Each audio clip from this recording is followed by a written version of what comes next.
Coming to you from Annapolis, Maryland, home of the U.S. Naval Academy, the sailing capital of the world, home of the world's largest crab feast, and 4 signers of the Declaration of Independence. This is the Eye on Annapolis Daily News Brief, a daily roundup of local news that you can use, including local sports, local events, local opinion, and local weather from DMV Weather. Now here's your host, publisher of Eye on Annapolis, John Frenaye. Well, hello. It is Monday, November 27th, 2017. This is John Frenaye, and welcome to your Eye on Annapolis Daily News Brief.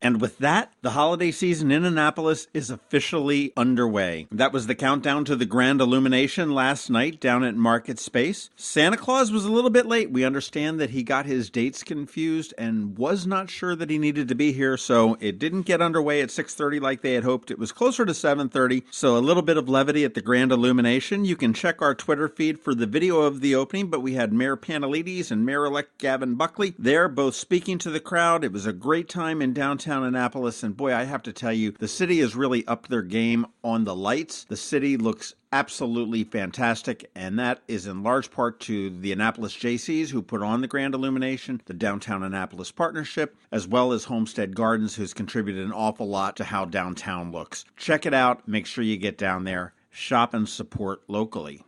Speaking of Mayor Buckley, or Mayor-elect Buckley at this point, he will be departing from tradition and has chosen to take his inauguration to the streets. He will have a parade and an inaugural ball, which are two things that haven't happened in the recent past. Typically, they happen at Maryland Hall, and it's a fairly staid affair. This year, not so much. There will be a parade, there will be marching bands, there will be entertainment on the streets starting at 2 p.m. on Monday, the 4th of December. So please mark off your calendar and come. It is free to attend. That whole first block of West Street will be blocked off, have plenty of room, lots of crowds. It'll be a great time. After the swearing in, Buckley will make some brief remarks on the stage, which will be set up at the foot of West Street, right there at Church Circle. And just as he completes his remarks, the lights on the first block of West Street will illuminate. Following the public portion, there will be an inaugural ball at the Lowe's Annapolis Hotel from 7 to 10 p.m. It will feature a 17-piece brass band, dancing, drinks, food. Black tie is optional. Tickets are available. They are $100 a piece, and you can get them at gavin2017.com.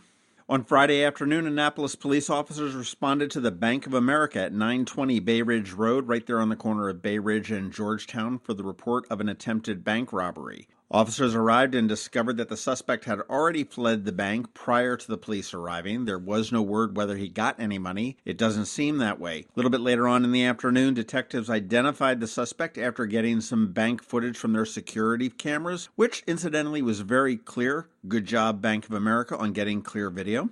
But the suspect was identified as Gregory Klemkowski, 22, of Annapolis, and they did obtain an arrest warrant charging him with an attempted bank robbery. At the same time, Klemkowski was also declared critically missing. Prior to the bank robbery, a series of incidents had led family members to be concerned for his welfare. On Saturday, at about 8:30 a.m., he was found by the North Carolina Highway Patrol near Durham, North Carolina, was taken into custody without incident, and currently is in North Carolina awaiting extradition to Maryland to face charges related to the attempted bank robbery. After 17-year-old Terry Bosley was gunned down on President Street, there will be a meeting to deal with that in Eastport this Wednesday. Bosley's death marked the 7th homicide in Annapolis this year. While it's not a record, it certainly is concerning, and the community will host a meeting along with the police to discuss the investigation, as well as broader issues within the city. It'll be held at 6:30 on Wednesday at the Rosalie Mitchell Community Center at 1014 President Street, and that is the Eastport Terrace Community Center there. In a weekend editorial to the Capitol, Annapolis Police Chief Scott Baker had said, "We must challenge ourselves to think of this senseless act every day and feel the pain of the parents and family members. Then we must challenge ourselves to get involved,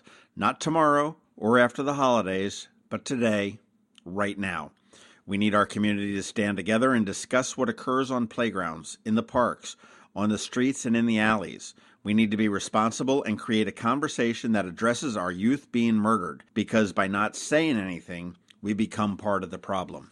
I do encourage everybody who's in town on Wednesday at 6:30, and it doesn't matter whether you're in Eastport or in Ward 6 or in Ward 1 or Ward 2, anywhere. Please come out at 6:30 to the Mitchell Community Center in Eastport for this meeting. The MVA, as they always do, urges everybody to buckle up, but this time they've got some data to back up their claim. Overall, on state highways, they have done a survey of 50,000 roadside seatbelt observations in 13 jurisdictions across the state, and the results showed that 92% of Maryland drivers and front seat passengers wear seatbelts when driving on state roadways. That figure is an increase from 90.8% in 2016. Unfortunately, the same is not true on local and rural roadways. It was discovered that only 85.1% use them, and that's down from 86.1% in 2016. In addition, only 84% of the backseat occupants wear seatbelts in cars, SUVs, and pickup trucks, so make sure you buckle up. The biggest rise in seatbelt usage was seen in Frederick and Carroll counties, and the survey recorded decreases here in Anne Arundel County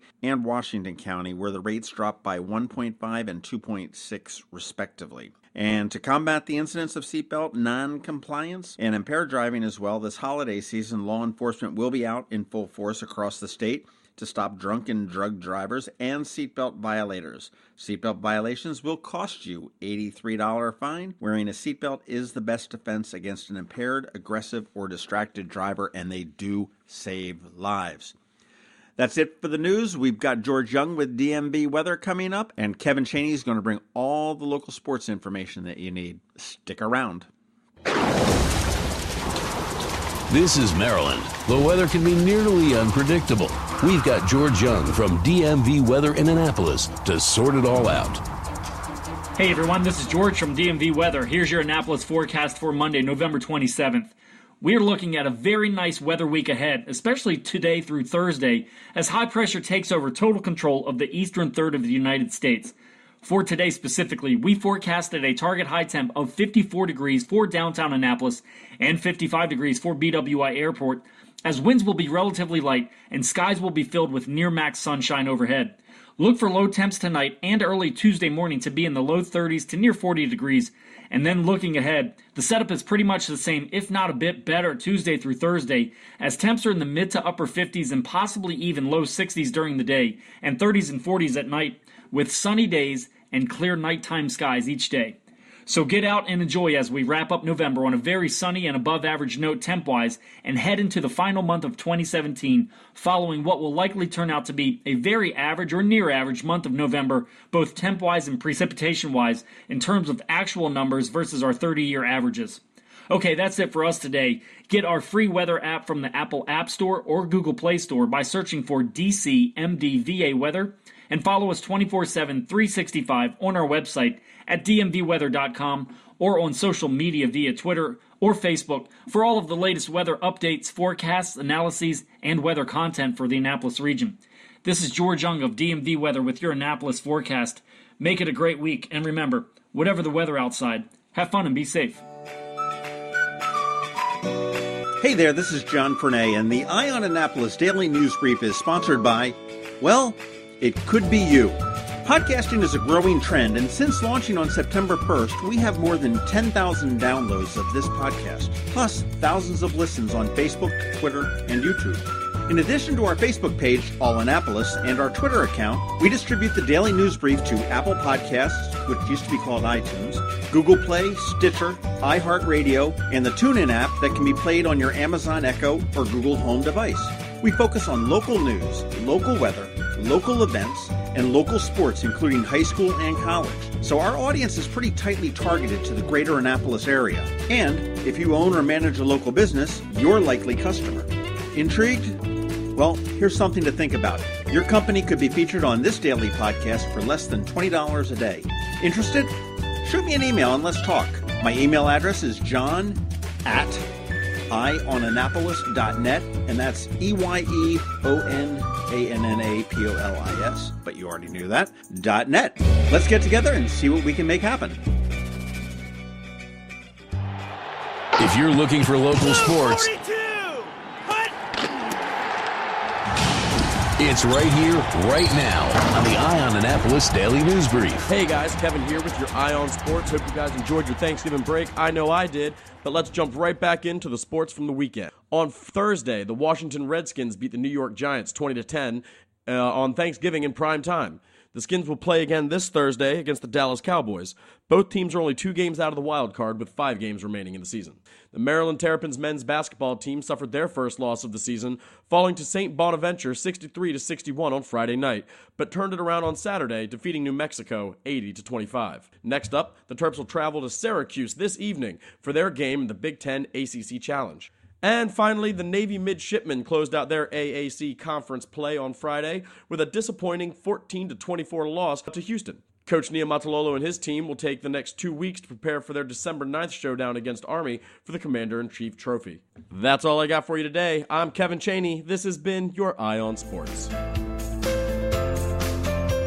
Thanks for listening to the Eye on Annapolis Daily News Brief. If you like what you heard, make sure to tell your friends and colleagues about it. And also tell them about our website, eyeonannapolis.net, where you can find much more.